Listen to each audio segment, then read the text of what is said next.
இல்ல நீங்க லைவ் மட்டும் போட்டுக்கலாங்க ஐயா. லைவ் போட்டுருக்காரு. சரி. போட்டுட்டாரு. லைவ் போயிட்டு இருக்குதுங்க.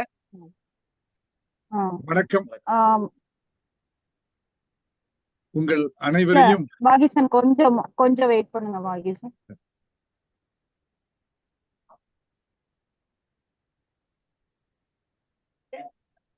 வணக்கம். உங்கள் அனைவரையும் வாகிசன் JOC ஸ்கிரீன் அப்புறமா ஷேர் பண்ணிக்கலாம். அந்த ஆப்ஷன் வருது எனக்கு. நான் இப்போ க்ளோஸ் பண்ணிடுறேன்.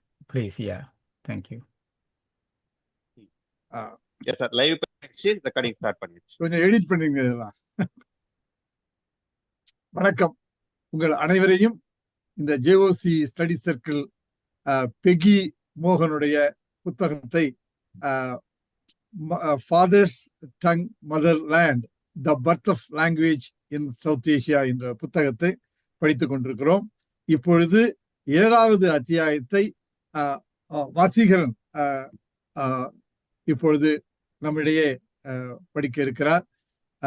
இந்த படிப்பில் மிக முக்கியமாக நாம் கவனிக்க வேண்டியது ஆராய்ச்சி பூர்வமாக உண்மையை தேடுதல் என்பதுதான்.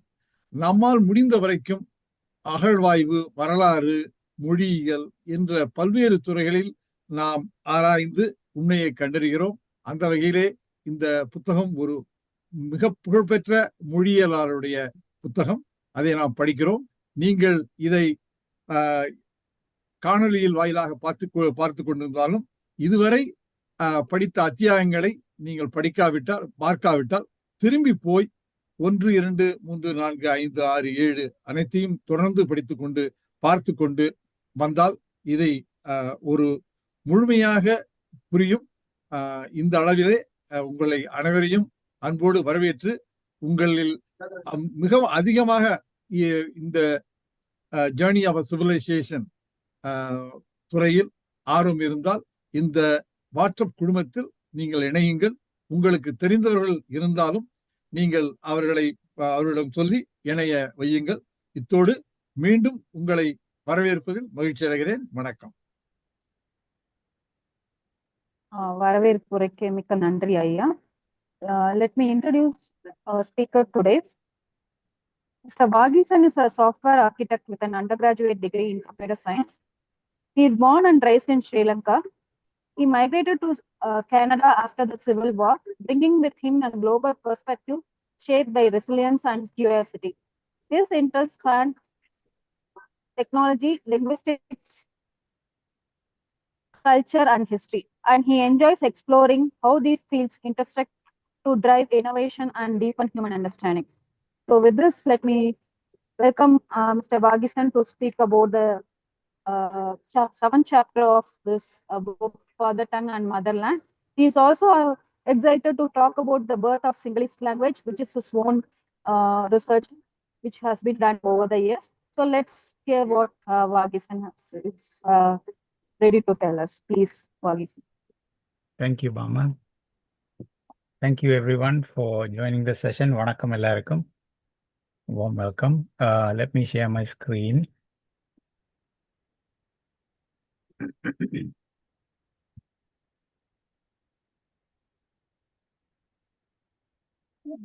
Go full screen. Are you all able to see my screen? Yes. Okay. So, sorry, is that a question? No question. Okay. No, please go ahead. Okay, let me get started. So today we are here to discuss the 7th chapter of the book. It's titled Chimera on the Northern Rim. It's such a coincidence that I got assigned to this one. The original plan was for me to do the chapter 1, but due to unforeseen reasons, I had to swap that with another member of the team. And here we are to discuss the Nepalese language, and it nicely dovetails into the second part of my discussion about the Sinhalese language, which also has some ties to the Magadhan Empire where Buddhism came. So I'm looking forward to that part of the presentation as well on this one.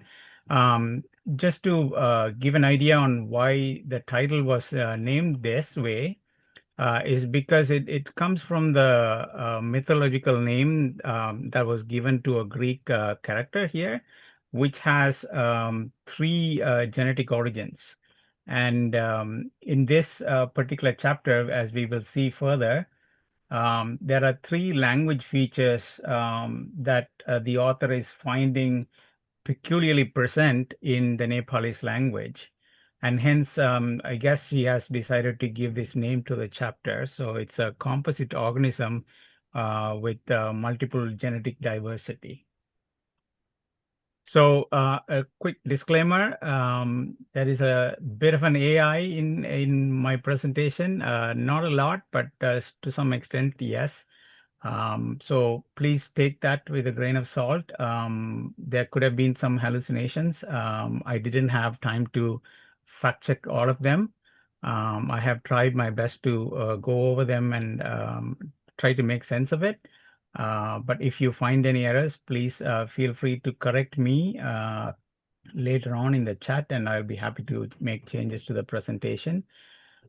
This is one of the favorite poems that I have here. Kallappulayum, Karadappulayum, Ellappulayum Enade. So please bear with me if I have made any mistakes. I am not a linguist expert, or I'm very new to the domain. My training is in computer science, but I do have a lot of interest in this space, and hence I have decided to pick up this book and contribute here.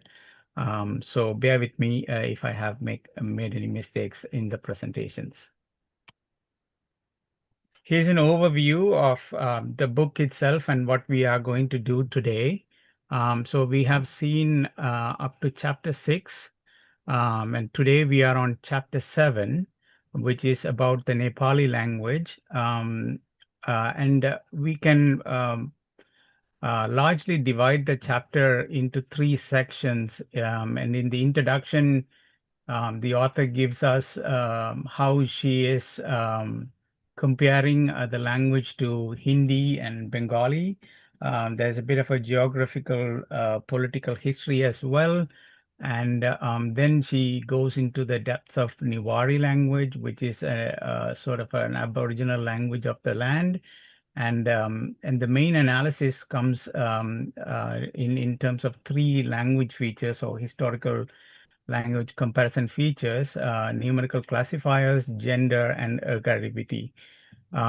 We have seen all of these 3 features in other chapters as well, and we will be taking the same lenses for analyzing this language as well.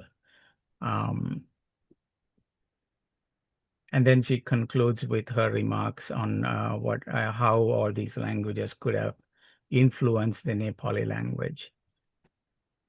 So a quick recap of the definitions. This is an informal definition. Again, I'm not a linguist, so these definitions could be different from an academic standpoint. But before the definitions, the hypothesis for the book is a dominant farming group or a majority male-oriented group migrates into an inhabited area with Aboriginals settling among the local peoples. So over time, they intermarry with local women, leading to a population growth, settled communities, and emergence of a new mixed language shaped by both the groups. So that's the primary thesis of the book, in my understanding. And we are going to see how that is going to play with the Nepali language. And numerical classifier is something that is attached to the noun most of the time, where noun or the numbers, number markers, which is only found in certain types of languages. And similarly, gender is another feature that we can find in languages that have grammatical gender. There is a distinguishing factor, which I also learned recently. Grammatical gender is different from natural gender. Natural gender is what we normally think of, animate and inanimate objects. things that have life, things that don't have life. That's the sort of understanding that everyone gets. But in some languages, like French, we have grammatical gender, where even inanimate objects have gender.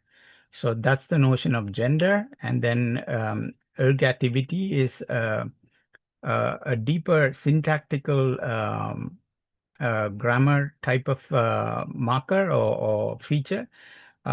This only happens in certain languages, especially in the tenses. And we will also see how that plays in the Nepali language. So I won't spend too much time. I'm crushed for time, so I'll quickly move on. So the author begins the chapter by comparing her familiarity with the Bhojpuri background that she has and Hindi, and she naturally inclines to think that Nepali is closer to Hindi. And she also finds some Magadhan influence because she is able to recognize some of the Magadhan features in the language. But then she is surprised by the fact that the numerical classifier being found in the Nepali language, which is not a feature in the other languages that she is thinking of, and which may have, especially Hindi. And she's wondering where this could have come into. And she goes on a deep exploration about this one. I'm not going to read the slides, but I will highlight some of the points here. And if you have any questions, please feel free to interrupt me or mark your questions down and we can come back to that later. So in essence, what she says is that the gender and ergativity in Nepali grammar are not found in Magadhan languages. And this suggests that Nepali is not purely Magadhan. But from a vocabulary standpoint, she thinks that Nepali is very close to Hindi. So she's a bit puzzled. So that's why she goes on this exploration. So what is strange is that grammatical gender and numerical classifiers are normally not found in the same language. Grammatical gender and numerical classifiers have a largely complementary distribution in the languages of the world. So she finds that Nepali has all three of them. Going back to the chimera animal Greek mythology character, these three features are suddenly found in this language, and she's excited to explore.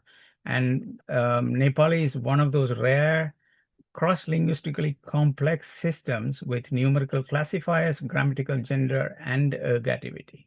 So she goes on to explore further on this aspect. So you can see I will be developing on the diagram on the right because there are many languages brought in the chapter, and it's a bit confusing. So I thought to put them diagrammatically so that you can see where things fit overall in the big picture. So I have given uh, notations for the three markers, gender, ergativity, and numerical classifier, and green means it is present in the language. So numerical classifier is present slightly in the Magadhan language, but it's pretty dominant. So let's find out how that develops. So let's move on. So geographical and political history of the landscape. There is a group called Khasas who have migrated into the Nepali area from Uttarakhand. As you can see here, it's further northwest. So the thinking is that they could have brought more of a Indo-Aryan language with them, while the Nepali indigenous people might have had their own language. So there are various facts mentioned here. I won't go over all of them, but what you can see here is that there is multiple migrations and mixture happening in this space through various time points in history. So Gorkhali language is the one that has now become to be known as Nepali. and that is after the Gorkha Empire. And the original founders of the land are not even mentioned in this slide, or people who lived there originally is not mentioned in this slide. But from a migration standpoint, the first migration that she's talking about in this chapter are the Khazars, who belong to the Indo-Aryan language family, migrating into the space. So this is how it looks like. So we have Magadhan and Bengali that was spoken about in the beginning of the chapter, but now she is bringing in Kumaoni, pardon my butchering of the pronunciations here. Garhwali is another language that the migrants might have spoken, and they are coming in about 500 years ago as Khazars into the Nepali area. And also she mentioned about the 18th century Gorkhali migration, which is a later migration that happens. That basically says how that name has been adopted as Nepali now. That one doesn't seem to have any role in the development of the language, but she just mentioned that as a passing statement. Okay, so now going deep into the analysis part, starting with numerical classifiers. So as I mentioned, there were earlier inhabitants, likely Tibeto-Burman speaking tribal groups before the Khasa settlers came in. And the Tibetan or the northern Nepal languages don't seem to have numerical classifiers. But interestingly, there is one language called Newari that has this feature.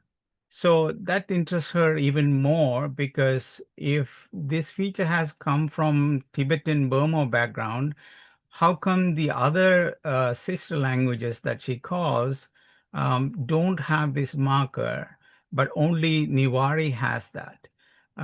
So if you see this diagram again, this is the one that we are talking about. And this Newari language has various dialects as well. And along with that, there is another language called Meishei. We will come back to that one later in the slide. And Kiranti, which also has a slight variation or a lighter version of a numerical classifier. So, but however, belonging to the same family, there are some other sister languages in another region, probably eastern, further east, I guess, that don't exhibit the same characteristic. So this is much more interesting. She's determined to find out how this could have happened. So we have three sets of languages in play. We have Newari coming in to see how that is contributing to Nepal. We have the Khasas coming in, and she also spoke about the Bengali Magadhan origin in the earlier beginning of the chapter. Also, another passing statement or passing paragraph that she mentions about in the chapter is about the Malla dynasty, about 13th century. Those who ruled that area patronized Maithili, another Magadhan language. So again, you could see like there are three moving parts in here, and we will see how this is all coming into place when it comes to the Nepali language when she investigates more on the feature sets. So again, the question is why Newari is so different. So that's what she's now going to explore. And she finds the answer in Kazuyuki's paper. In that, so this is also something that she lightly touched upon in the chapter, where according to him, though we find a numerical classifier in Newari. But in the later stages, around 1115, what she notices is that the literature is being subtle about it, or it's not being prominent about it. And for that, she thinks that it could have been the Maithili Brahmins coming into the space. So what she says is that inherently the Newari language might have had um, the numerical classifier built into it or baked into it. But then one of the migrants that came in, because of their influence and how they encouraged the Maithili Brahmins to be in the space, it might have downplayed the numerical classifier's importance or prominence in the language. So she mentions about that. And then while exploring further, she finds that there is another language in the region called Meishe, which is very much linked to the Assamese language Bodo, that has a very strong numerical classifier sense or feature in the language. So her thinking is that this is the undercurrent that has impacted both Newari and Assamese language. So now she has found the seed where this whole thing is coming to be. So from Meishe, it might have gone to Assam, where or the other way around. There is a close relationship between these two languages, and same way that the same language could have influenced Newari. So that's her understanding on the numerical classifier part. Then she moves on to gender.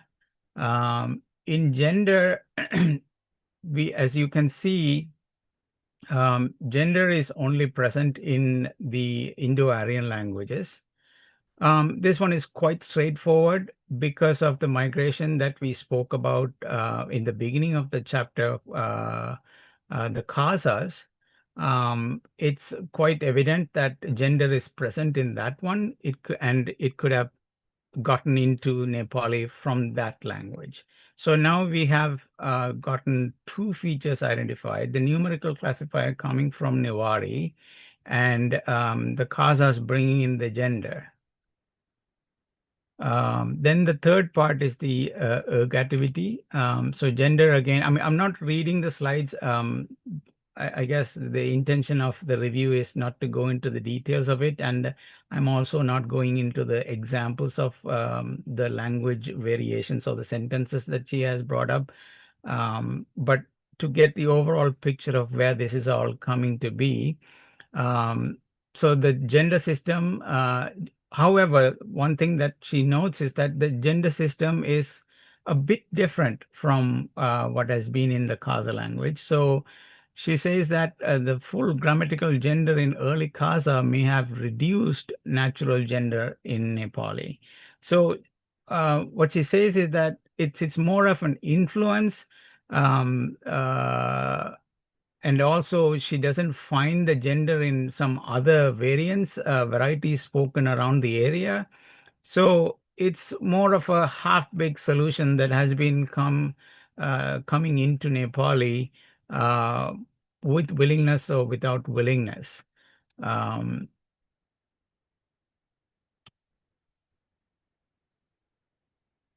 So here is her.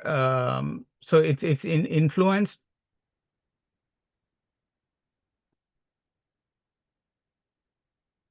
Yeah, so we also have Newari influence, and then okay, this is the key part of her argument. Nepali made a linguistic compromise. It developed a classifier language while maintaining restricted natural gender system. Remember, she said that these two are complementary characteristics, and this is her argument there. Because how do you find both numerical classifiers and gender in one language, because in all other languages they are complementary. So here she is coming to the understanding that it's a compromise. Yes, it's a heavy loaded feature for a language to have, and hence they are making a compromise on the gender and leaning towards the natural gender, still incorporating some of the gender factors. Ergativity is the third feature that is being explored in the chapter. It's easy to see that it would mirror Hindi, but because she wants to dig further into the language, she finds that it's not the ergativity from Hindi that has come into Nepali, but it's the ergativity from Niwari that has slipped in. So, so overall, Nepali is different. Ergativity is not fully tense. It's split, I believe, if I'm not mistaken. Yes. So Nepali is neither fully ergative or nor simple split ergative language. The subject nouns are inanimate. The language behaves ergatively. Otherwise, ergative or accusative alignment does not clearly apply. So here again, it's sort of in the middle, but it's there. So this raises the question, what is the source of Nepali's unusual ergativity? And that's where she finds it to come from the Niwari language and not the Indo-Aryan languages. It resembles full ergativity, northern languages. Yeah, so it has a mixture of both types of languages.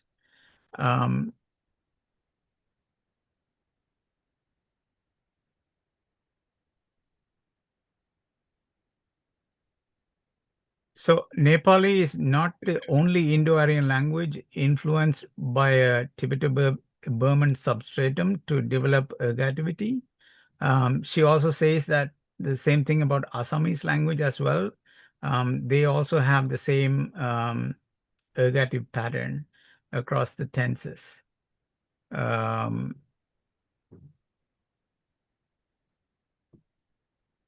I think that's pretty much it on the analysis part. So in conclusion, what we have is both Assamese and Bodo share the same kind of ergativity found in Nepali and Newari. The verbs agree with the subject regardless of ergative marking and tense place. So in essence, what she has come to say is that the language features are a blend of mix, and it has various origins, and the substratum language, the Niwari being the Tibeto-Burman one, is still holding on to some of its attributes, whereas other features in the language has come from other sources and other influences. I guess that's pretty much it. I don't want to read the sentences. The slides are here. I'll take a pause here and take questions before I go to the second chapter of my presentation. Is that okay? That'll be fine. We'll open it up for questions. Any comments or questions? I have one. So, I've gone through the book actually, and then she talks about the causes, right, in the 17th century. Yeah. And the Tibetan Burmese language is mixed in the 1500. And then 1300 is Magadhan languages, correct? I mean, that kind of classification she's giving. And then she wants to understand how far we can go in terms of mixing the languages. The question is, I'm not clear, and then she stops there, and after that, she doesn't go beyond that. You're not alone. The reason for me to come up with this diagram is to really picturize what's really going on, because it's a bit of a jumble, I understand. And there are multiple languages, multiple language features being talked about, and the families are different. Some of them have this, some of them don't have it. It's not a clear-cut separation sometimes. It's halfway through. So how do you figure this all out? I guess the real answer is there is no yes or no conclusion as such. I guess the whole thesis is like that, if I'm not mistaken. It basically gives you the idea that there is no right or wrong, clear-cut separation, black or white answer when it comes to the progression or the evolution of a language. You have to take multiple factors in effect, and there are multiple influences. And over time, it just becomes an hybrid, or to use her own analogy, a Trimisu bear. However, there is always a substratum language at the root of it. I guess that's the essence Yeah. of and if you were to really be picky on the timelines, like she jumps between like before Christ and AD time periods here and there, which I also found bizarre. So understandable, but I guess the essence is something that we can accept. Yeah, thank you. That's correct. And then, so the way you put it is very nice. I mean, I was trying to figure out the things were not good, but I think programmatically you have put some that the diamond circle. Yeah. That was very clear, and then the slide is going to help to understand further. Thank you. Thank you. so much. Yeah. I appreciate that. Okay. Other questions?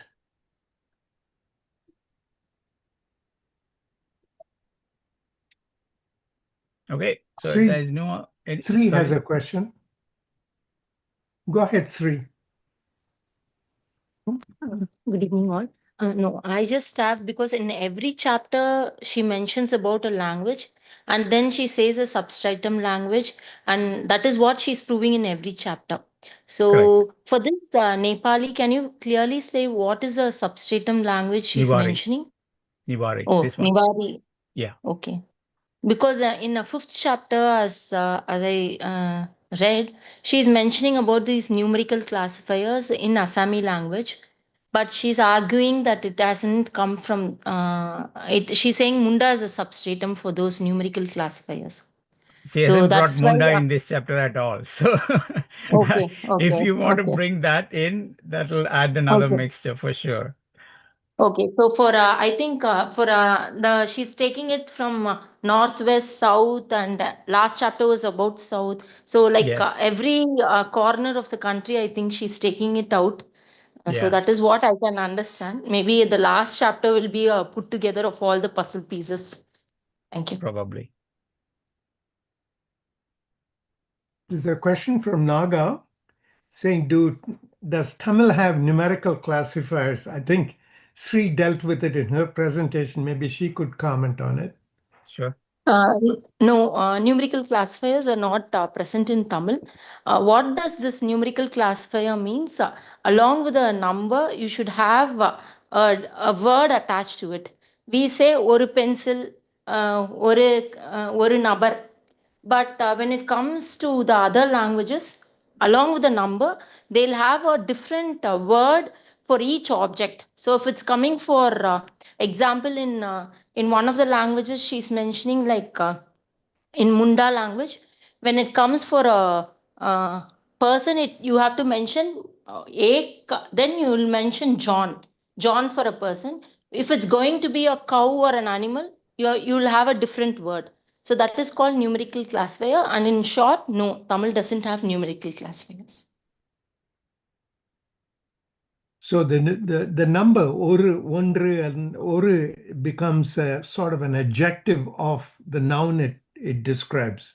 This is an add-on to this, right? The Munda language expresses this in great amount, correct, Sri? Yes, sir. Yes, sir. Yeah. Does Hindi have numerical classifiers? No, numerical classifiers are not present in Hindi. And they're not present in Sanskrit either, correct? Yes, yes. They're not present in Sanskrit also. So that is where she's arguing that numerical classifiers have come to Magadhan language, and she's arguing that they are not the Indo-Aryan features, but though Bhojpuri have been classified as Indo-Aryan, they don't have these features, but still they have the numerical classifiers which have come from the Munda. Though Okay. Munda has been classified as the Austro-Asiatic language. Correct, Yeah. correct. I remember that. Yes, yes.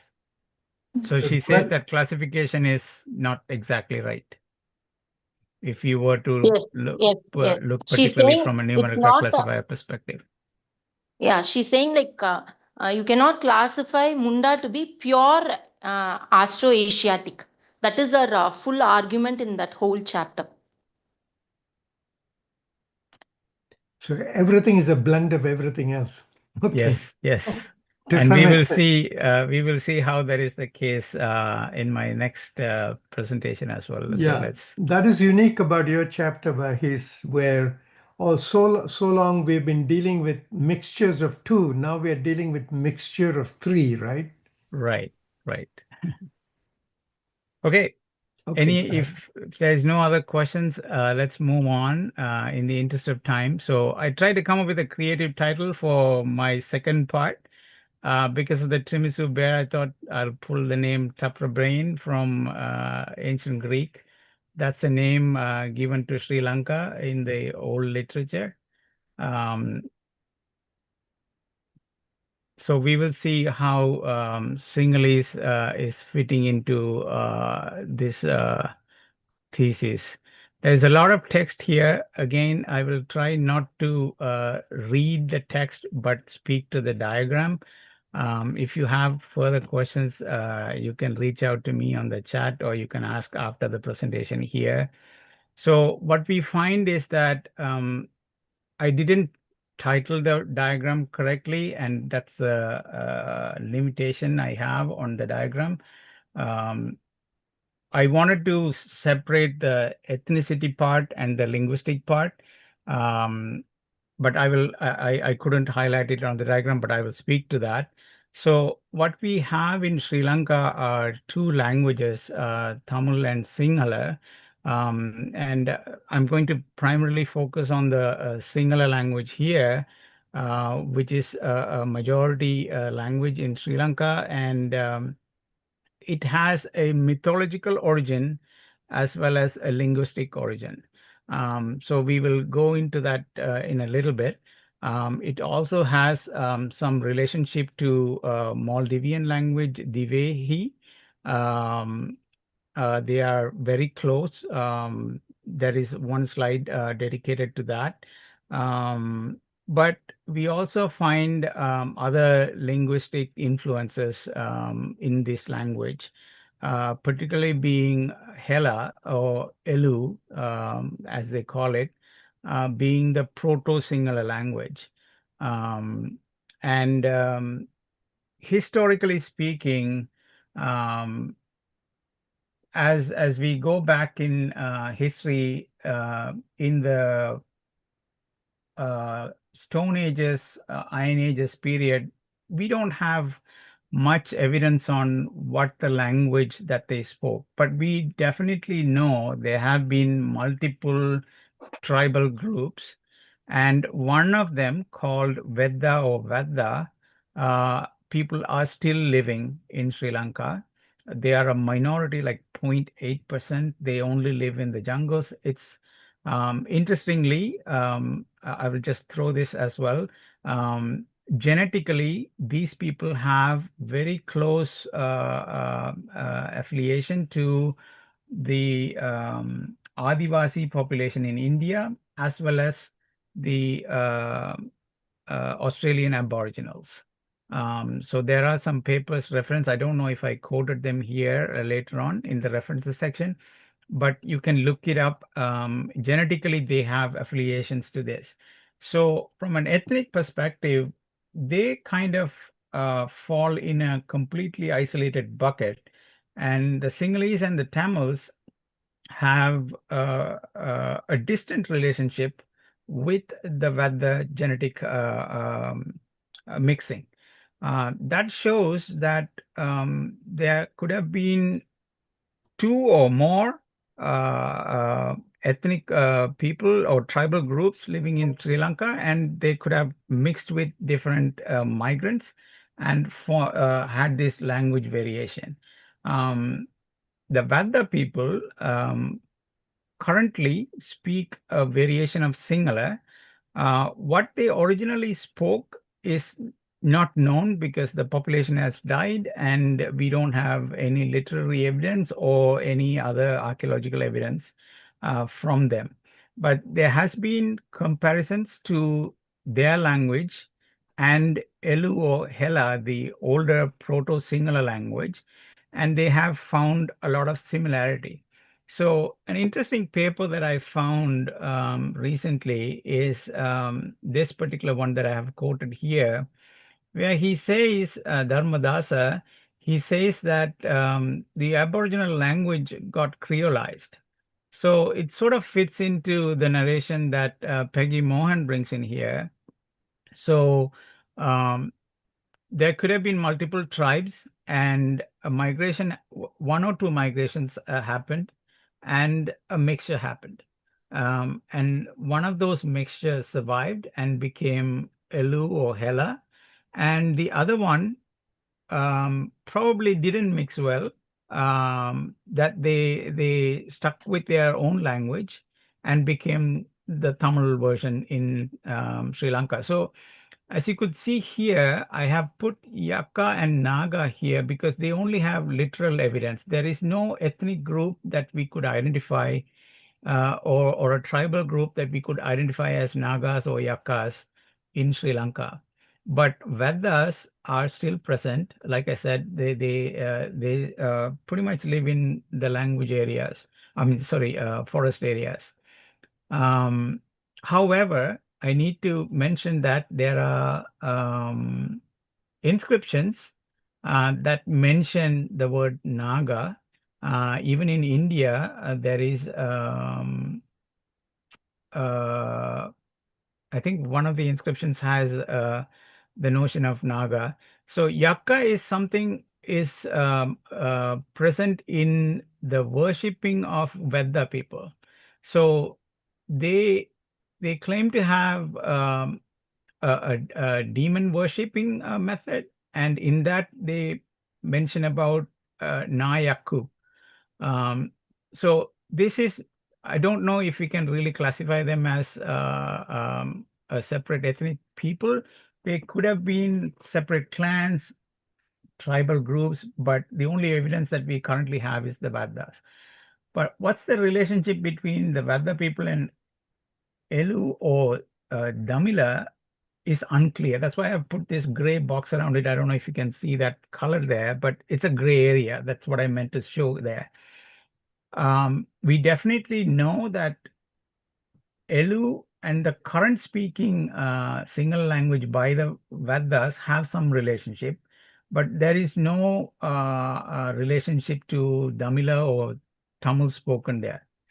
So the theory goes that Elu is a Creole that got developed with the native people, the inhabitants, and later became the Sinhala after the influence from Prakrit and Pali, and also Sanskrit later on with the Mahayana Buddhism influence.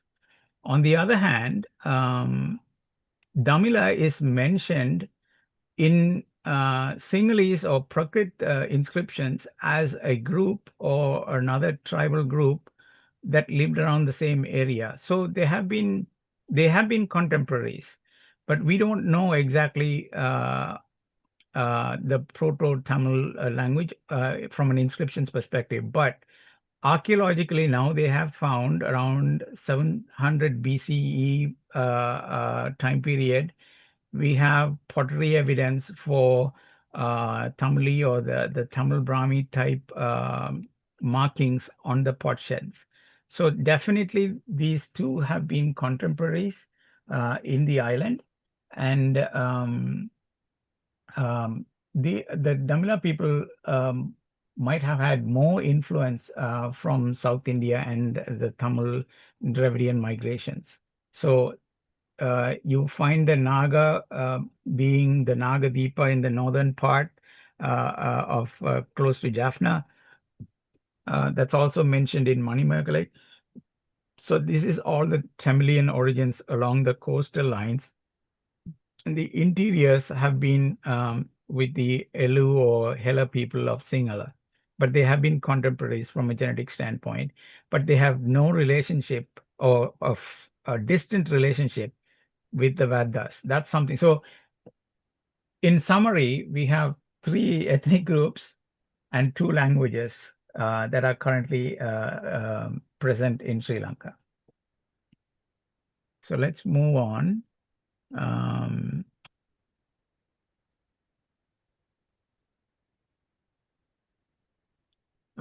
This is to speak about the later influences. So beyond the Hela, the old Sinhala part, when it comes to the Tamil influence on the Sinhala language, it has been at multiple waves. That's what I wanted to highlight here. So the original could have been the Proto-Dravidian inhabitants of the island because they belong to the AASI gene group. Then it could have been the megalithics who have, so we have, what do you call, the urn burials found in Sri Lanka as well.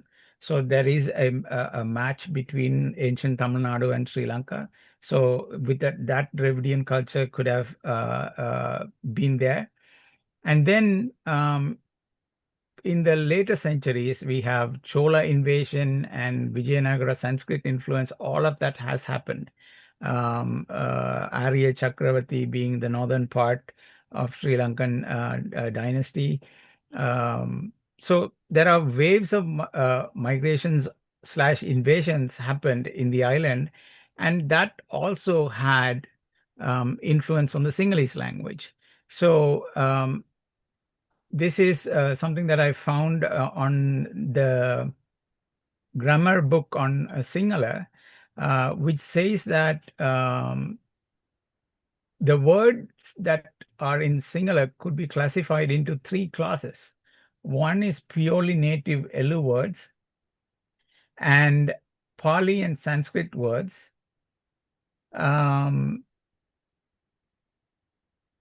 And they don't speak about Tamil here, but later on, after the 13th century, we have had a situation where learning Tamil or knowing Tamil has become an elite status or situation in the community. So you could see how the influence of Tamil being layered onto the Sinhala language as well. So I'm going to go into the feature sets that we have looked at. This is purely AI work. I didn't have time to go into the details of it. So the claim is that Sinhala has split ergative behavior. I could probably read some of this because I speak the language. The TE or T phrase that being marked here only appears in the past tense. That's why they call it the split ergative. I ate rice, mama bat kava is a simple past tense. But the same thing could be said, mata bat kapuna. So literally to me, rice eaten was, or I had eaten rice. So this is that split ergativity that we have seen. And here also we can see Mata Bat Kamati, I like rice. So we in Tamil also, I don't know if we can really say this. I mentioned this in the chat some time back.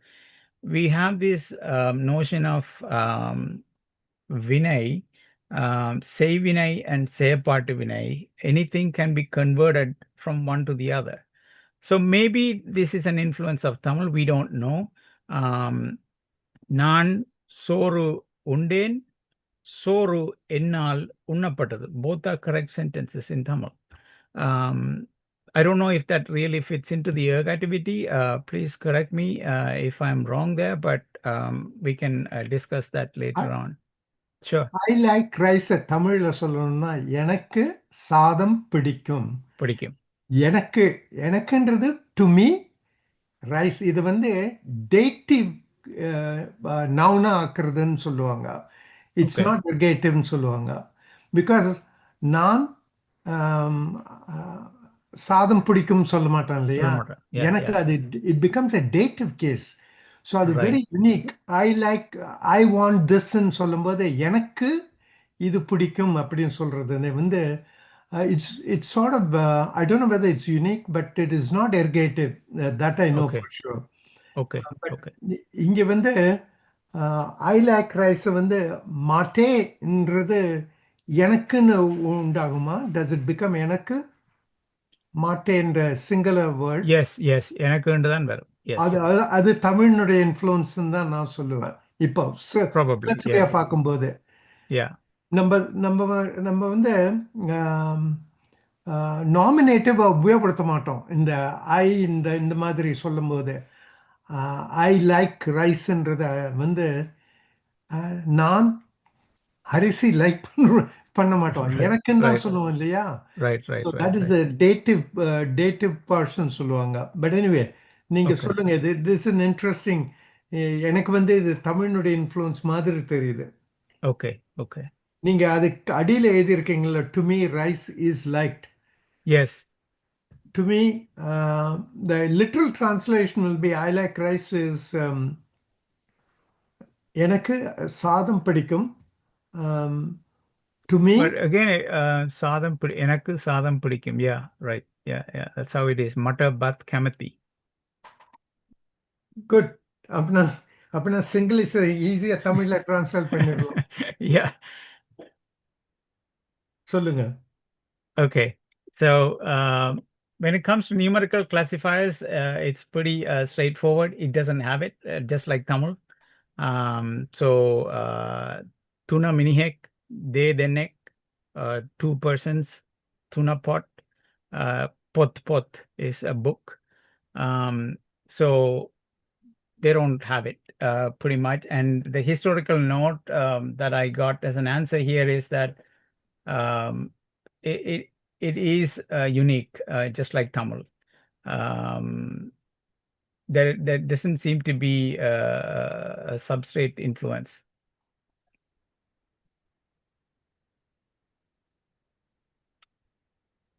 And in the numerical one, I wanted to mention something here that I read, which I didn't capture here on the slide, which I found interesting, is that when it comes to counting from 11 to 19, in Tamil we go 11, 12, 13. So the 10 comes first and the 1, 2, 3 up to 9 comes after. In Sinhalese, interestingly, 11, 12, and 15 are swapped or flipped, meaning 11 is ekolaha, that is eka comes first and loha 10 after the 10, dolaha, and then that is the 12. 13 is dahatuna, 10 and 3, and then 14 is dahatara, and 15 is pahalua, 5 comes first and then the 10. Those are, I found it very interesting in that they mentioned that in one of the papers when analyzing these syntaxes. And we don't know how this happened, but there are some variations as well for sure. It's not a direct one-to-one correspondence, is what I can say.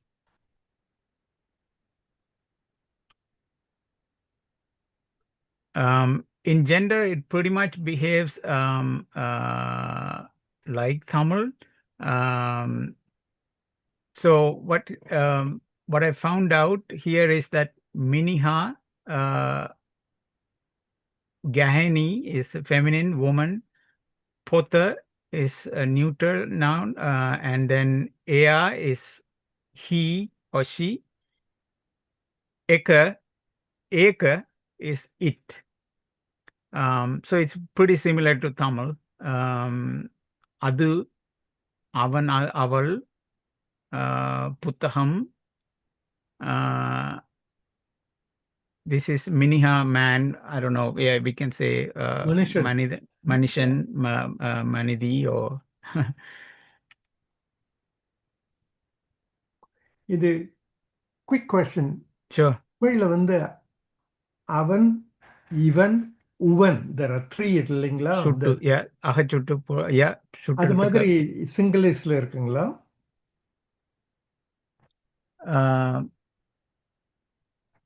Oya means oven, air, that's for sure. Oya Because is no, I in have to look into literary that. It's a Tamil, good question. It's a good in question. I'll literary look into Tamil, we distinguish between the person who is immediately in front of you, Yeah. and within an earshot, and very far away. So there Yes, are 3 distance characteristics, right? Yes, yes, அது yes. அது somewhat unique to Tamil நினைக்கிறேன். But அந்த மாதிரி மற்ற languages like English doesn't have, German Right. doesn't have, Sanskrit doesn't have. So I'm just curious. I will definitely follow up on that one. It should be an easier find for me. I can even ask some of my friends.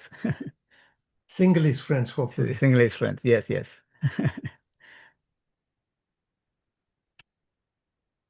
So I just wanted to touch upon the Dravidian influence. I found a PhD thesis done by someone on comparing the 2 languages. I have attached a summary chart towards the end of the presentation in the appendix, but it goes on to a lot of details. There are quite a lot of similarity between Tamil and Sinhala, but again, there are some differences as well, quite striking differences as well. Loss of aspiration is another one that we have noticed. And grammatical gender is another one. Indo-Aryan languages, we know that Gujarati, Hindi, and all of those have it, but in Sinhalese, we don't have it. I'll go show the appendix later on. So I just wanted to highlight that it also has influence from Dravidian as well. So can we really say that it is only just Tamil and Sinhala, or is there another substrate language? Is the question. That's what I wanted to come back to. Probably on the split ergative part, we could draw a connection between the Magadhi Prakrit influenced by Munda languages because of the Adivasi, the ancient population picking up or creolizing the migrant language. Then also we have the Dravidian layers that come into the island. So it is a mixed bag again.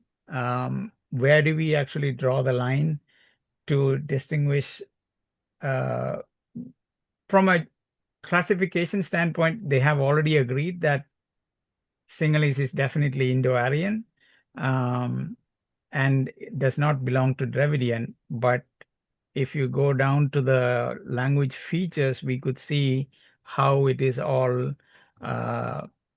mixed and mingled.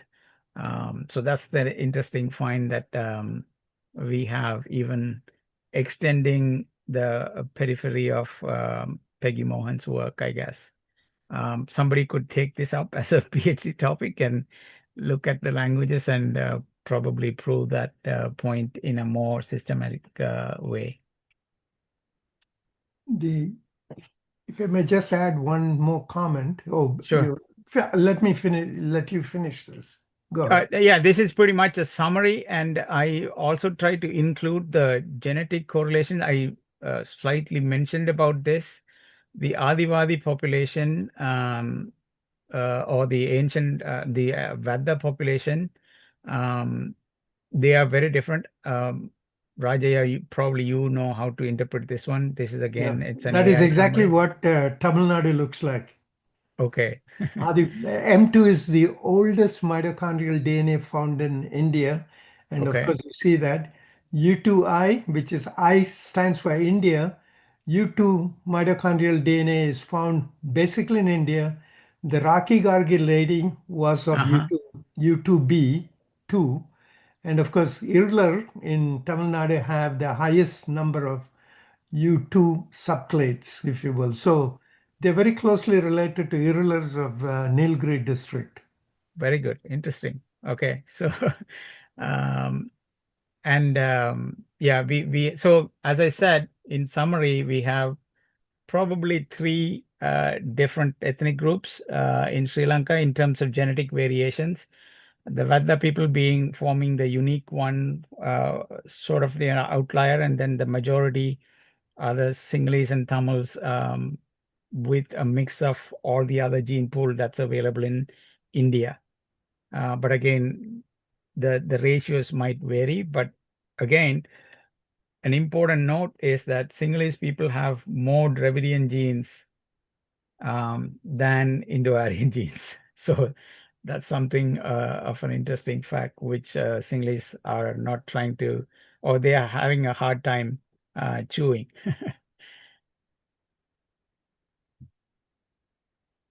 If I may make a comment, genetically, the Sri Lankan population, there are many very nice papers that have come out. And there was one important class paper came out just a few months ago. So it paints a picture, sort of a blend of people. And that's what you see. And Mahavamsa, or 4th century AD, CE text, describes Vijaya for his 50 people. He goes to Pandya kingdom to find wives for his generals. Yes. So the taking brides from Pandyas was a tradition during the early part of the formation of Sri Lankan kingdom. So, Right. and that accurately pictures father tongue Yes.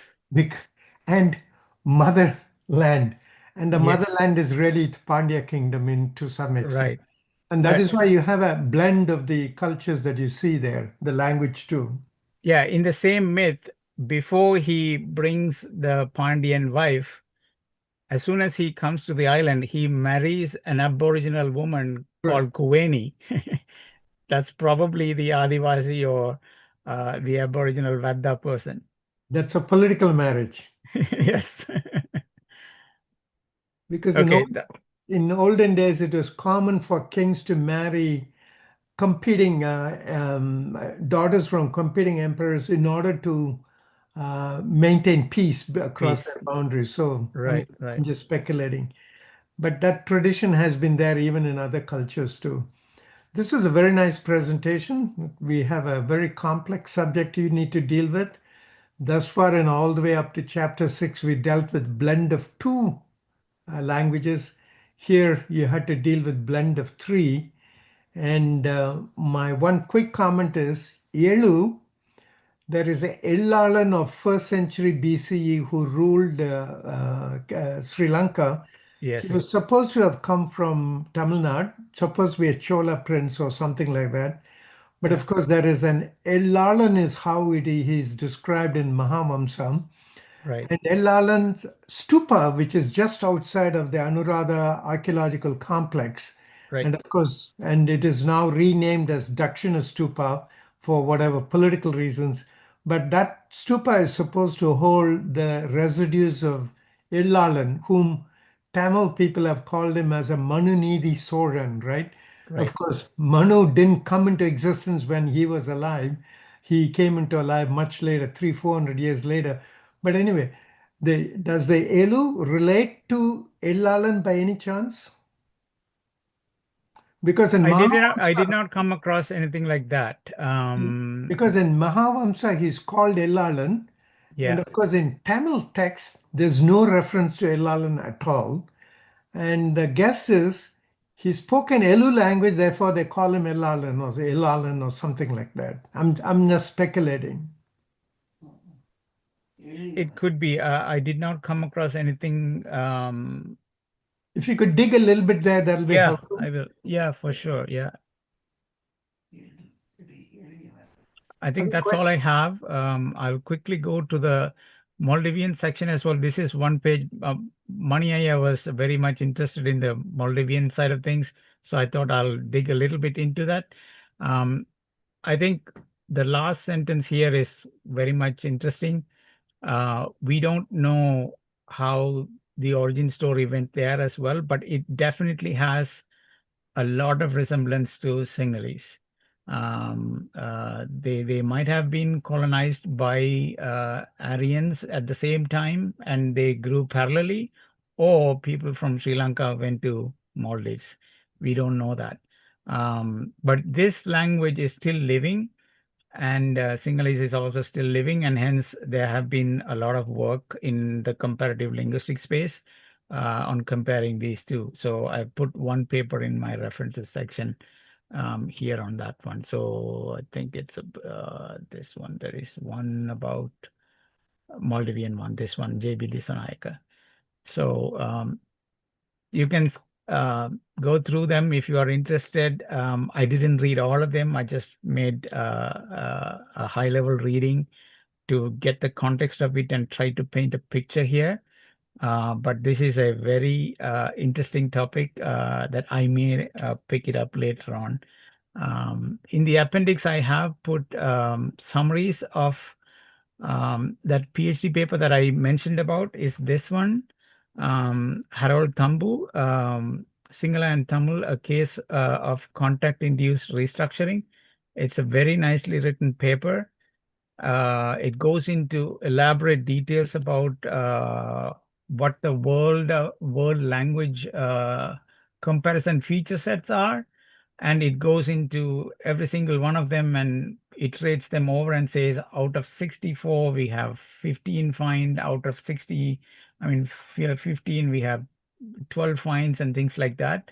It's a very interesting paper which I want to read thoroughly later on, but I've put a summary of that in case anybody was interested in what the shared notions are and where they differ. So these are all teasers for anybody interested. And I'll stop there. We can take up questions. I think we are almost over time. Thank you, Vahis. Questions for the speaker? Or comments? Vaheesan, as you speak about the Sinhalese language, right? I had one question. Like you mentioned Yaka and Naga, right? Naga is from Sorry, Nagaland? or Bama is already asking Oh. something. Bama, can you be louder a little bit? Oh, okay. So you had mentioned like when you are comparing the grammatical features of Sinhalese, right? You Yeah. mentioned about the gender and then the numerical classifiers and the creativity pattern, right? So as and you also had mentioned that it has more resemblance to Tamil. So you Yeah. said because Tamil and Sinhalese are from the same substrate language, which was spoken by the Vedas, so the grammatical structure is borrowed from that. No. I think it's more of a later influence. So that's why the gray box that I had in the diagram, we don't really know how to draw that connection between the Aboriginals and Elu-speaking community and Tamils, because their language is pretty much dead. What they currently speak, so it's more of an inference that they have. So from what they speak currently is definitely Sinhalese, a version of Sinhalese, but what they originally spoke, we don't know. So that language is dead. So we are not able to do any direct correlation from the Aboriginal original language perspective. Mhm. That is the difficulty for any language, right? Because the Yeah, substrate language is mostly dead, so right, we right. cannot. But whatever we have covered over the chapters of Peggy's book, it was more like we had this kind of relationship established. The grammatical structure was borrowed from mostly from the substrate language. So that's why my intention, my question Yeah, I think was in her that regard. examples were mostly living languages. She was able to talk to them. She was able to find literary evidence and things like that. But in the case of Sri Lanka, other than Sinhalese and Tamil, we don't have anything else available. Even the Mhm, Elu language or Hela is a mhm, proto-Sinhala language. It doesn't exist anymore. I wanted to mention about this in the presentation. I forgot. There was a revival period of that as well, which is very fascinating and interesting when it comes to the historical side of the language. So just like how we had Maramarayadigal, the Tamil Tani Tamil Iyakam, they also had a purification of Sinhala to remove mhm, Pali and Sanskrit from Sinhala and mhm, go back to Elu. And this happened in the mhm, early 19th century. So in the mhm, 1920s, I believe, a person called Kumaratunga, Munidasa Kumaratunga, was very active in that space, and he also recruited a linguist, D. Alves. I have put that reference on the sheet here. Um, Together, they tried to revive the Elu language, but it didn't really pick up much. It pretty much died off. okay. I have two more questions. Maybe Sridharan can ask his question. I'll come back in the next round. Sure. Okay. No, mine was very simple because like they mentioned in the Naga, right? Is that from Yeah. Nagaland? Are they from Nagaland? We cannot say they are from Nagaland, but there are literary references to Nagas everywhere in Tamil for sure. And there are mentions of them in the Sinhala inscriptions as well. So we know for sure that there lived a community called Nagas, but were they very different? Were they very similar to the other Vadas living there? We don't know because we currently don't have any evidence of them living other than the inscriptions and the literary evidence. Thank you. If I may make a quick remark, Nagas are highly referenced in the Buddhist literature of 3rd century BCE. And if you go to Sanchi, you'll find Naga presentation in that stupa quite extensively. Mhm. So Nagas were considered a class of people who existed in that part of the country in the ancient times. And so worship, and those folks worship Nagas. And of course, now that sort of a faith existed all over India for whatever reason, but we don't have a well-documented information about it. If you go to any Tamil Nadu temple, you'll find Naga stones outside of the temple. And the reason why they are there is there were people in Tamil Nadu and elsewhere too who used to worship Nagas, but instead of throwing old gods away, they kept them within the prahara of the temple. So Right. it's an ancient tradition that existed in India. And so, and it may be, and it is their reference very heavily in Buddhist literature. And the Nagas may be people who were perhaps Buddhists or perhaps who were not Buddhists, who were being converted. And that might be the references here, if you will. Yeah, I So think there Thank you. is a word called Ila Naga again. Ila also mentioned there and also Naga coined together. I don't know you if know, it is in the excavations in India or Sri Lanka. Somewhere in the excavations they have found Ilanaga mentioned. You might find some information from Mahavamsa, the 4th century text, because that Right. describes all kinds of people. But there is a general belief as well that Nagas were the ancient tribes.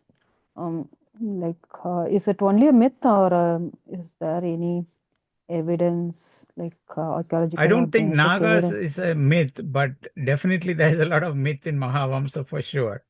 It's all over the place. The person who wrote it is Mahanama Therar, a Buddhist monk in 5th century AD, who is quoting things that happened thousands of years ago, saying that he copied from another book, Deepavansa, which is a precursor to Mahavamsa. And why I say that it is all over the place is because even the roots of the arrival of Vijaya is mishmashed. He says a lot about Vangadesam and the northeastern Indian subcontinent, but then some of the place names that he mentions in the text are found in Gujarat. So still they are mixed about whether they came from Gujarat or whether they came from Magadhan Empire. So yeah, definitely he didn't have any idea about geography.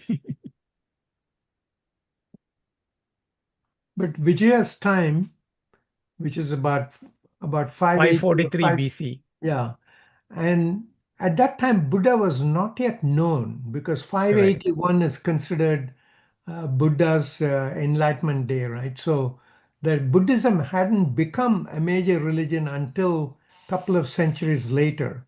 So Right. Vijaya, when he came down to Sri Lanka, we don't know what religion he was. He was not a Buddhist at that time. Correct. He was not.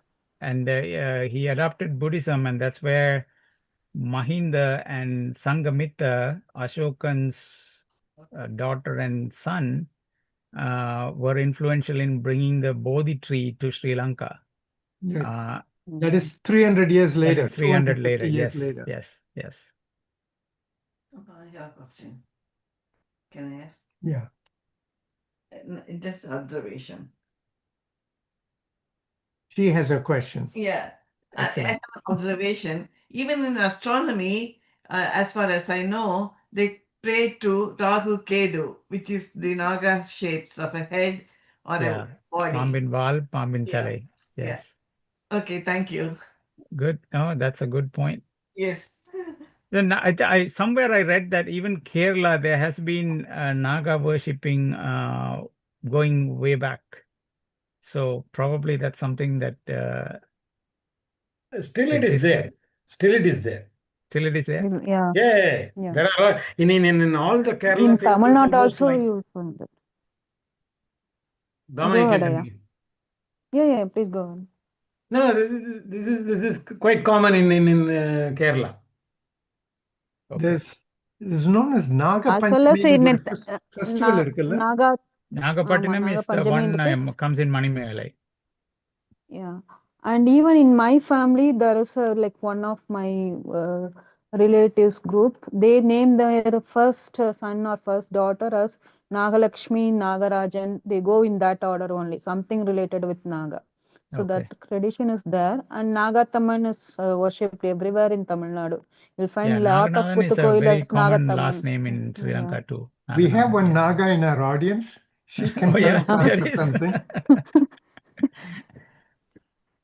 நீங்க ஏதாவது Yes, சொல்றீங்களா? Nagaraj. Nagalakshmi, I think. இல்ல நாகராஜன் அவர் பேர் நாகராஜ் அப்படியா, நாராயணன் அவர் பேர். Nagarajan. Okay. Bama, you had more Yeah, questions? Oh, sorry, go ahead, no Naga. questions. Yeah, I myself, my name is named after Naga god, like Pambalaman is the name. So there is no tradition as such in our family, but I am late born to my parents after 10 or 11 years. After they prayed to that god, I born, and they named me Nagaraj. Okay. So that is the story for my name.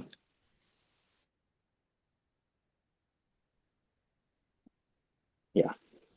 If you find anything more about this Naga people or anything, please post in the WhatsApp group. It'll be helpful. It'll be a good. So your discussion Just has to add, actually opened up more questions, really. Yes, yes, for sure. yeah, That I guess that's the whole point, I guess, Yeah, I wanted that to is good. achieve. That is Yeah, good. yeah. invoke some Actually, interest. Nagaraj, Naga is doing like he's very much interested in languages. You should tell more about your language hunch or language search. He is learning Japanese, if I am right, Naga, right? He he got interested in the connection between Yes. Tamil and Japanese.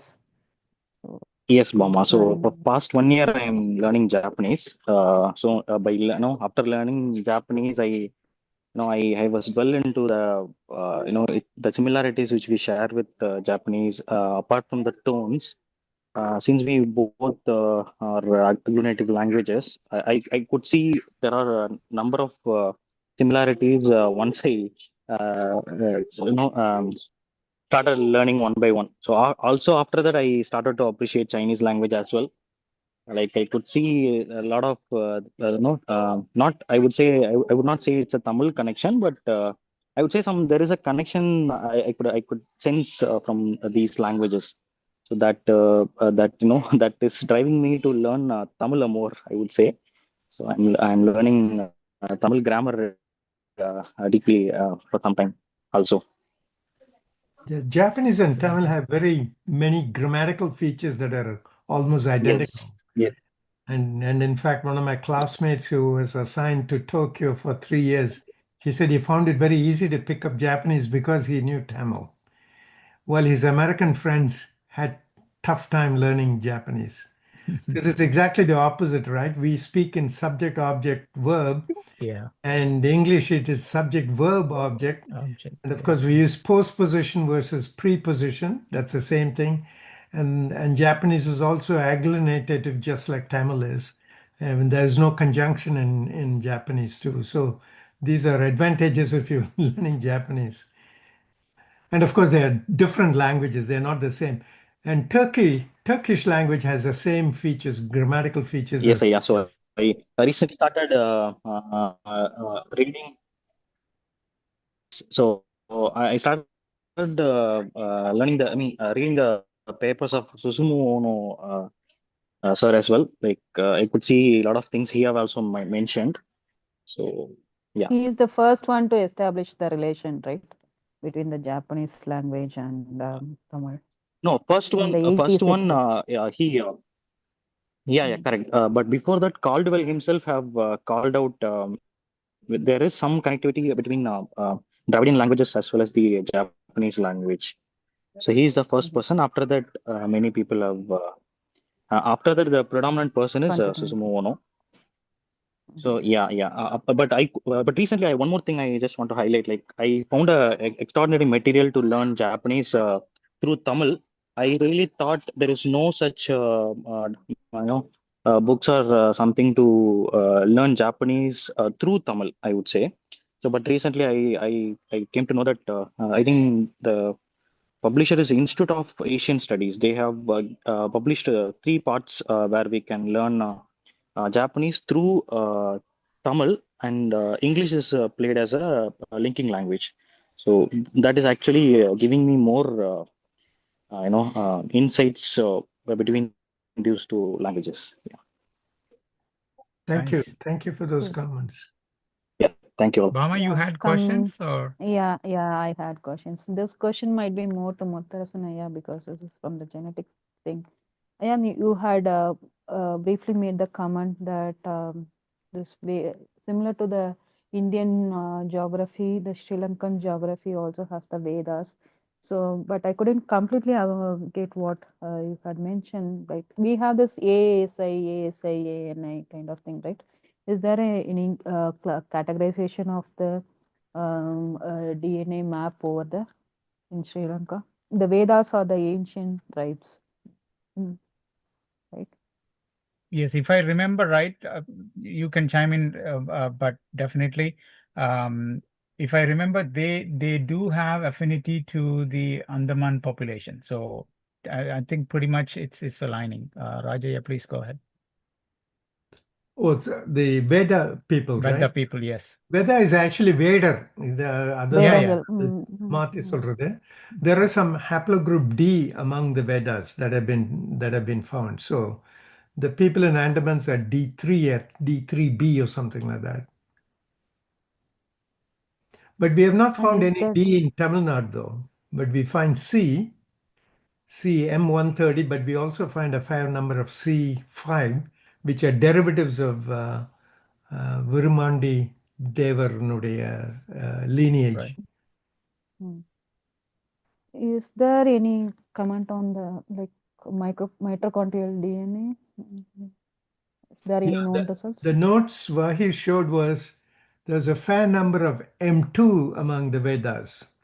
And you find M2s in India, I mean in Tamil Nadu, primarily among the tribals. And the other one he noted was U2I. I actually is an abbreviation by the scholars to use U2 found in India, which consists of U2. There are many subclades within that, and that is also found in among many of the trouble. As a ballpark figure, this is a good number to remember.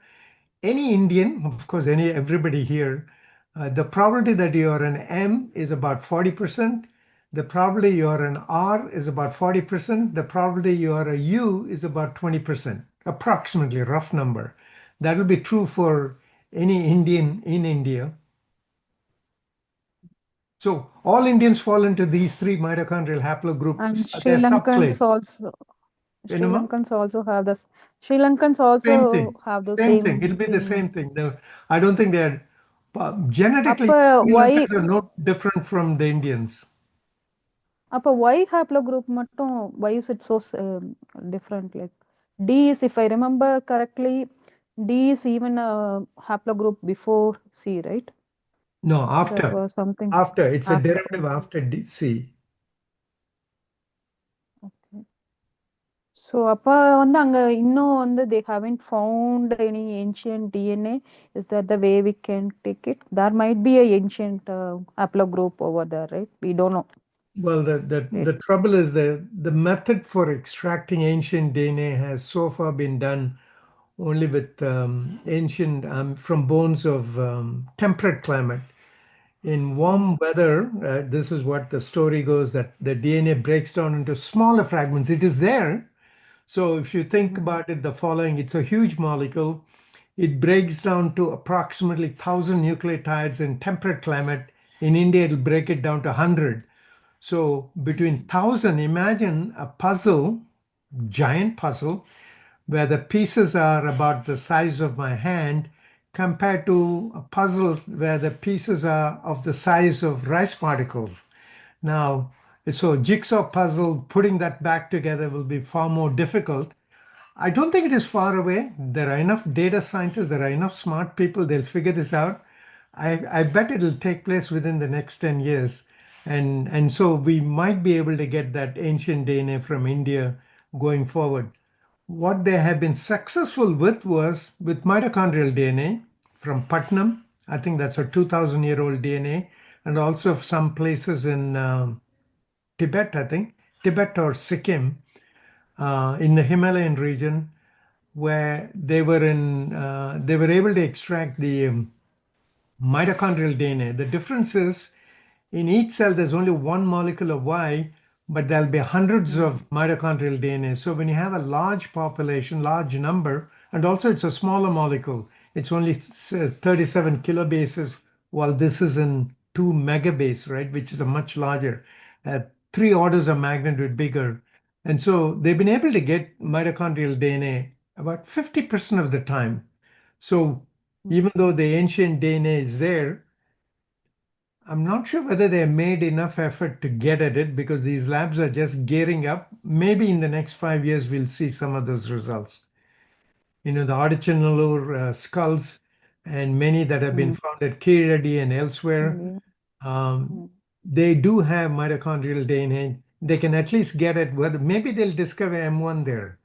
The discovery is not so much with M because of Peggy Morgan's book, if you will, most people who came into India were men. So in terms of women genealogy, we have pretty uniform structure all right through India. There's not a great deal of difference. There are some small differences, but in terms of why, there's a fair amount of differences. That's an important point So that's been as explored we scientifically. discuss about the migration, right? So in Right. India, we know we know the major migrations. So does that the same hold for Sri Lanka, or they have other migrations as well? You can think about Sri Lanka. This is how I think about it based on what I have read. It was occupied by ancient folks, just like it's in Tamil Nadu and South First India, Indians. Right? ancient AASI. And then folks came in. The folks who came in went from Tamil Nadu to there, and also they went from Orissa region to Right. later, but also they Yeah. came from the western part, from Gujarat region too. So you have a blend of two different cultures because Odisha genomic content is quite different. Odisha has influence of Munda languages, if you will. There is a eastern community too that came in there, and of course from Gujarat it is more of Indo-Aryan. So they have the blend of those two mixed together with Tamil migration, if you will, and with the ancient folks that existed there. So they have a blend of those genomes in that place. So that's why, like in my original diagram, Bama, like you have arrows coming from two sides. One is the Dravidian influence or the Tamil influence. The other one is the Prakrit, Sanskrit, the Indo-Aryan influence. But they both came into Sri Lanka roughly around a few centuries apart, I guess. Okay. This Gujarat is this influence is new to me. Like, is it only for trade, or is it a political, like some conquering, or it's political boundaries, enhancing the political boundary? I'm not aware of anything in particular about, other than the mentioning of Mahavamsa having place names in Gujarat. But any other direct relationships with the Gujarat, I didn't come across.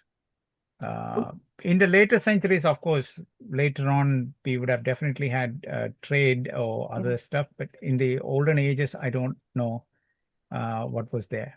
Because that is interesting to me, because even the Velian migration, when we relate the Velian migration in Tamil Nadu from the Sangam literature, right? The mention of Velis, Iringo, we always relate to the Gujarat region. So is there any, is it Interesting. related with the Sangam period?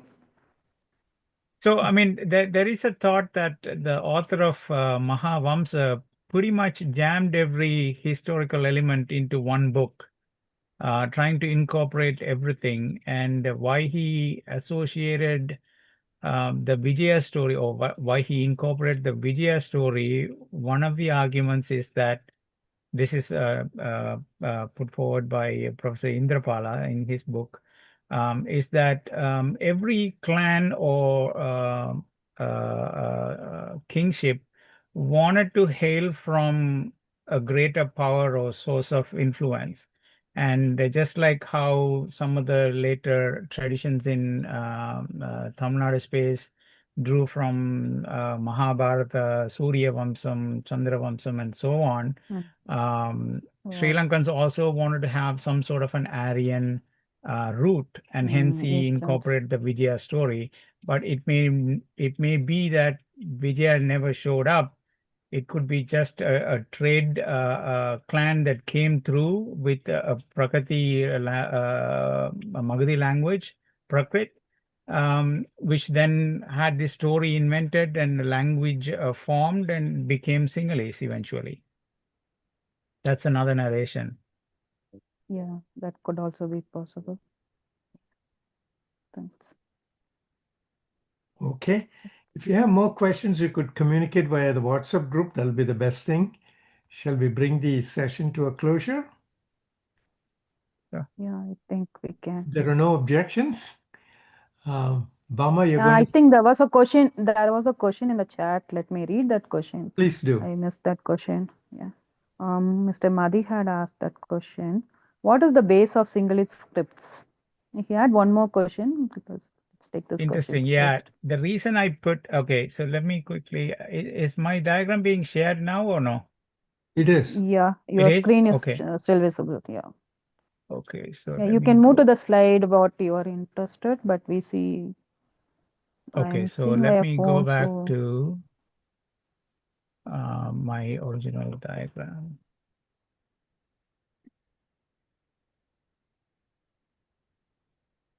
Okay. Are you seeing my diagram now? Mm-hmm. Yeah. Yes. yeah. So the Mahayana influence with Sanskrit, the reason for me to bring that up is particularly because of the script. Thank you for asking that question. Because all along up until the Pali influence, we see only the Prakrit language with Brahmi inscriptions or Brahmi character sets. But then later on, because of the Sanskrit influence and the phonology that they wanted to incorporate from Sanskrit into the language, they pick up the Grantha characters. So the present day Sinhalese language is very close to the script of Pallava, the Grantha. So that is Yeah, the transitions you will see, like in but when I see it visually, it is more closer to Odissi, right? Because the correct. That's scripts, the Prakrit influence, right? today's script is more. Today's script is closer to Odisha. Yeah, that's my visual similarity. Okay. That's the visual I similarity don't know. I am I haven't seeing. looked into it, but I found this in an article, and that's why I decided to put that one to make that point clear, because the evolution of the script has also changed along the way from what has existed in the past. They definitely He was had a one. closer relationship with Pallava dynasty as well. Yeah, his one more question is, okay, maybe he add this reference. My question is why only Single is adapted to Buddhism, not Tamils? Oh no, Maybe Tamils were, a lot of them were Buddhists as actually, well. There is a whole book dedicated to, not misnomer only or one book, there are several books actually dedicated to. In fact, look up the work by Dr. Tyagaraja, and it's called, I'm blanking out on the name of the book, Kandarodai Civilization. So it is about 300 BCE, I think, or even before that. We have archaeological evidence in In Kandarodai Jaffna area. civilization in the Jaffna area Jaffna. Right. Yeah. to have Buddhism, and a lot of Tamils were Buddhists. Yeah. One thing that I Even the haven't found is the Jain influence. How come we don't have any Jain stuff in Sri Lanka? Is something that I wanted to explore. I couldn't find any light in that direction. Because I can tell you that Sure. Jains were not interested in spreading their faith, but the Buddhists were interested in spreading the wisdom of Buddha.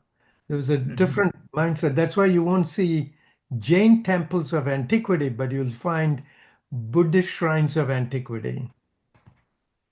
Even in Interesting. India, the most ancient sites are Buddhists. They're not Right. Jains, although even though Jain faith goes back at least 400 years before Buddha, but there are no Jain ancient temples, if you will. So they were never institutionalized, is another way to say that. correct. They believed in spreading good word, but they didn't adopt an institutionalization. Like Buddha, the Buddhist scholars, they conducted a conference, remember? Yeah. First conference, the second conference, third conference. There's no similarity in terms of the Jains at all. Yeah, the sanghas and the Right. And right. of course, the first Sangha that was really to capture Buddha's words into text. And so Correct. at that time, the Hindus didn't write their stuff down. I mean, Vedic Hindus, they only recited it orally. Yes. The idea of capturing information down on paper is a Buddhist tradition. That is why Mahavamsa was written. There is no equivalent of Mahavamsa, a historical document of that kind. There are poetries written in Tamil. There Mm, are, but not a historical document. right. Anyway, the question I was going to ask was, before we finish off, what is the earliest literary work that has come out in Sinhalese language, meaning a poetry or a story or things of that nature? Poetry,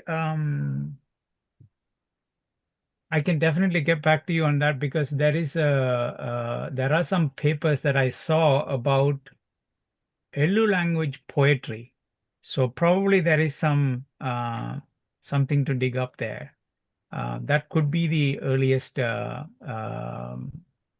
literary evidence for That Sinhala. would be interesting because in India, except in Tamil Nadu, where the ancient poets wrote about life and everything else, and in the north, whenever they wrote only about God or Mhm. ideas related to God. They didn't write about ordinary peoples. I could be wrong, but on the other hand, native languages like Maithili or Bhojpuri, they have poetry about common people's life. Love poems, for example, in Bhojpuri are very well known. And but so that type of a tradition seemed to be native to India, but once the religious folks came, then it became all religious texts. So Mhm. that distinction will be interesting to compare between Sri Lankan history and Tamil history. I can definitely look into that. I just wanted to mention here, like when we say like Jainism had low footprints, in fifth chapter, actually, Peggy is mentioning that those vratyas, they followed some of the qualities, and one such quality she's mainly mentioning is wanting the lightest possible ecological footprint. Yes, She yes. says, yeah. So they wanted to have a lightest possible ecological footprint. So that gives maybe that is relating to why Jainism had very low footprints or very less teachings written. Maybe that could be one of the quality of the vratyas. I'm just very curious in linking vratyas with Jainism, Buddhism, all those qualities. Just wanted to mention it here. It could be, it could very well be because they were all about detachment and gaining making the next life better. So they were not bothered about the current life for the most part. Maybe, maybe. And also they are not interested, they don't travel overseas, right? That's one of the reason often given in all this Jain forums saying that the Jainism did No, not no, spread. that comes Uh, with the Hindus. no, even with the Jains, yeah, Is they it? don't, yeah. My own colleague, he says, if they, he's a Jain, and he says like this, if they travel outside the country, right, which happens in today's world, so they cannot be a Jain monk anywhere anymore in their life. So they cannot attend, they cannot do that Salgena, Nonbu, and anything of that sort. Becoming a monk is not possible. Monk and Maybe further a that, teacher.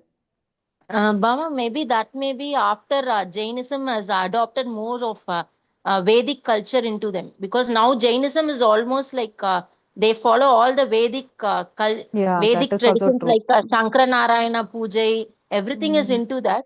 And Maybe after even that they would Mahavira, have. they Mahavira also they associate with the Krishna's reincarnation. So that is also there.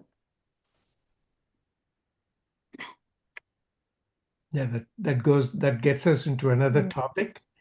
Yeah, Okay. maybe we should. Looks I like have one final question for Vagis, because in the childhood days I had listened to Sri Lankan radio where during that time even All India Radio had very good Tamil, like Pechu Tamil was very good. What Yeah. is the scenario now? Is it like the one in Tamil Nadu where you have Sun TV and so Vijay much of TV. mix of? That's it. You have the answer. It's flipped. Okay. Okay. So let's because Vijay is still a popular star over there, right? No, Vijay TV, I mean, yeah. No, Like I cinema also I has, had been to Sri Lanka 2 years before, and yeah, for some college kids asked me this question: Have you met Vijay? right, right. Okay. So let's conclude those this were one college because we girls, have right? Not college boys. both boys and girls. Okay. Yeah, like this was a very interesting session. Thanks to Vagisan because he could only do the job what he was asked to do, but he took the extra effort in not only narrating the birth of Nepali language, but more than that, he had talked about the Sinhalese language and which we could relate it very much better. Thanks, Vagisan, for your voluntary act on both these languages. And it was a very engaging session today. So like all other sessions, it was very engaging and informative. Thanks to all the participants who were here. And thanks to Subbu for doing the live streaming and helping out in other activities. Subbu is from RMRL. And then next week, Mr. Pardimal will talk about the 8th chapter of this book, which should be the last chapter of this book. And further, we have one more session by Peggy Mohan on November 15th. We'll have those announcements shortly. But whomever has whatever questions related to this book, please put it down in the WhatsApp group. We are collating those questions and we'll be having Peggy to answer those questions. So please put down your questions in the WhatsApp group. See you all next week, same time, 9 o'clock. Thank you. Bye. Thank you all. Thank you all. Thank you. Bye-bye.